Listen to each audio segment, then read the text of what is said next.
Hello, ladies and gentlemen, it is your host with the most, Avery LR32 here, bringing you guys a Kozmo deck profile post Breakers of Shadows. I was testing a few games with this before I started recording, and I thought about doing more games with it, but I figured I would put this build out there so at least people have a skeleton to net deck and test with and do whatever it is that they need to do with it in order to perfect it.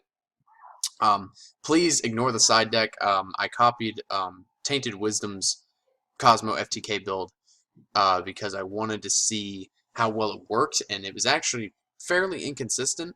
The build itself was fairly good, actually, though. Like, you're not going to get the FTK off 100% of the time, and luckily that's not the only thing that it relies on with having Brain Research Lab and Cosmo Sword Troopers and what have you. But I decided to take apart the FTK build and ended up throwing in the new support with some other cards and took out some cards here and there. And it's actually working really well. I based it off of this Cosmo build here. This is the one that I took to the regional, excluding the Cosmojos, obviously. I ended up taking out Escape from the Dark Dimension and some other cards to throw them in and test with this build. But I ended up using this build as a skeleton to make this build, and just included some of the new support with it. So I'm going to go through the cards, and I'll discuss as we go along. So we have two Cosmo Dark Eclipser. In case you guys don't know what the new support is, I'll explain it briefly. We have Cosmo Dark Eclipser, which is a dark, just like Dark Destroyer. But instead of being a level 8, it's a level 9. And it has 3,000 attack and 2,600 defense, so higher defense than Dark Destroyer. And Eclipse's effect is that it can't be targeted by opponent's card effects, obviously. But then here's the kicker. During either player's turn, when a trap card is activated, you can banish a Cosmo monster from your graveyard, negate the activation if you do destroy that card. So now, if the opponent activates, I don't think it would stop a counter trap. If it does, then that's really good. But in case it can't, then if the opponent tries to go like Royal Decree, you can chain Dark Eclipser to negate it. If it can negate counter traps, then you can go, they try to activate Magic Spectre Tempest, you can chain Eclipser. So I personally really like it. Maybe better as a one-of. I haven't really ran into any troubles as of yet. So like, it's not really bad, but it's also not really like super amazing, just because the fact that it's not a level 8 for you to be able to make XC plays with and whatnot. But still good regardless. Like, you know, you can use it with Escape from the Dark Dimension, bring it back. Use Escape from the Dark Dimension with Dark Destroyer like you normally would. Use Cosmojo to blow it up, banish. And instead of special summoning, it actually adds you a level 8 or lower Cosmo from your deck to your hand. So you can like activate Cosmojo, pop it, banish a card, add Dark Destroyer, banish farm, go play out Dark Destroyer. It sets up plays. And then we have the 3 Dark Destroyer, 2 Forerunner, 2 Slip Rider. You've got to make room for these other high levels and these other Cosmos and other Cosmo cards in general, like Mojo, that you want to run. So I ended up cutting down Forerunner and Slip Rider. And then I ended up, this build was running Delta Shuttle. From the FTK build, it was running 2 Delta Shuttle. Ended up taking out both Delta Shuttles for a 3rd Wicked Witch and a Dogfighter, just because of the fact that I want to have a good, or a decent to good mirror match game 1, and Dogfighter helps with that just because you can sit on the tokens. And I personally really like having Wicked Witch in the deck. At first I thought about running 3, but I wanted to try and keep my monster count low, and I also want, well, not low, but to a good amount of a degree, so I could be able to have room for some spells and traps. And I also really wanted to play Jurigato just because I absolutely loved Jurigato at the regional, and there was never a time where I wish I had Honest. I like Jurigato a lot better than Honest. So that's my reasoning for that. I already explained Dogfighter. Double Wicked Witch and 1 Good Witch. This is really player preference. Some people like Wicked Witch over Good Witch. I like having the access to Good Witch in case I need it. If the opponent's, for whatever reason, not able to use Cyber Dragon Infinity, maybe they already used it that turn or they're out of materials, I can easily just pay 500, flip it down, and run over it. And then, of course, 3 Farm Girl. This is still standard. This is pretty much never going to change. I don't see why it would ever change. 3 Sword Troopers, 1 Tin Can, triple Strawman, and double Jurigato.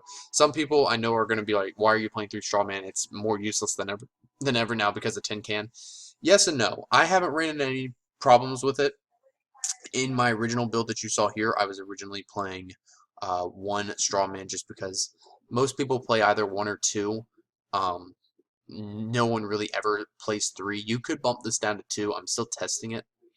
But I just like the fact how now that we have more ships to banish in the form of Eclipser, you can just pay 500, get out Eclipser, They cherry to effective failure, you chain, banish, drop another ship from hand.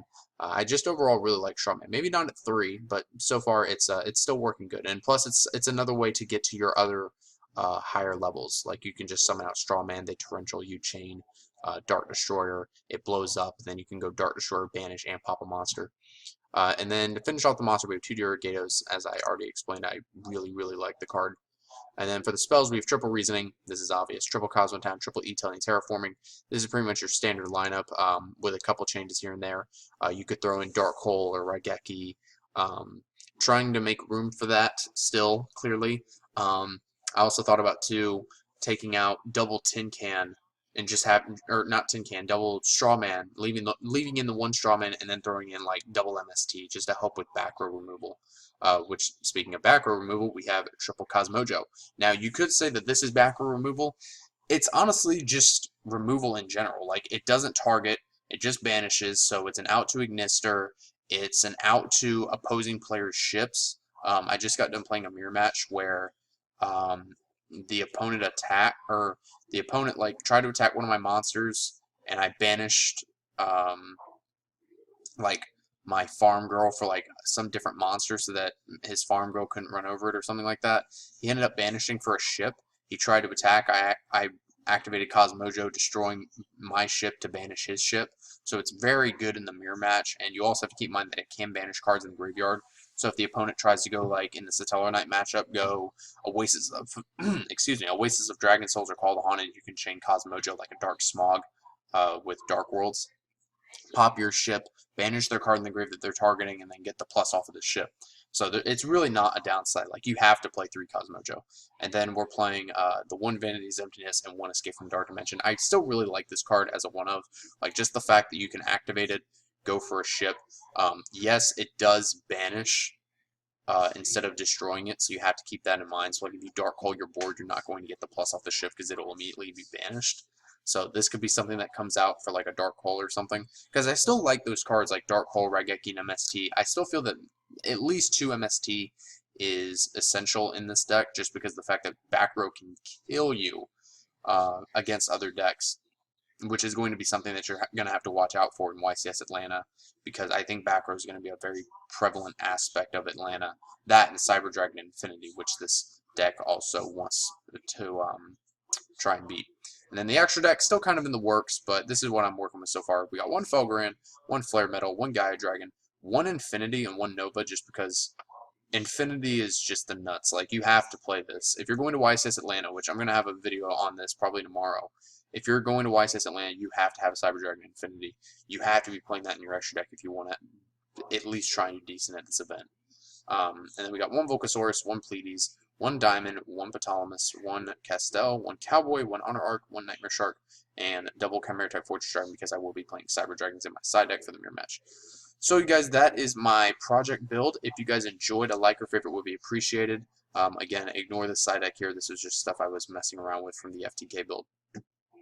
But yeah, overall, what I want to try and fit in here as of right now is monster removal like Dark Hole and Raigeki, and back row removal like MST. Other than that, I would maybe like to try and fit in more traps, but at the same time, Cosmojo just does so much that it's almost like you really don't need anything else. But at the same time, I still want those cards like Warning and Torrential. Like, essentially, I want this build card for card, but like I want to also run the new support like Tin Can and Dark Eclipser, because you can. Like, this build is good right here with the 3 Cosmojo, but it can be better if this new support can be factored in equivalently, if that makes any sense. So yeah, you guys, that's it. Let me know what you guys think about the new Cosmo support, and I am out.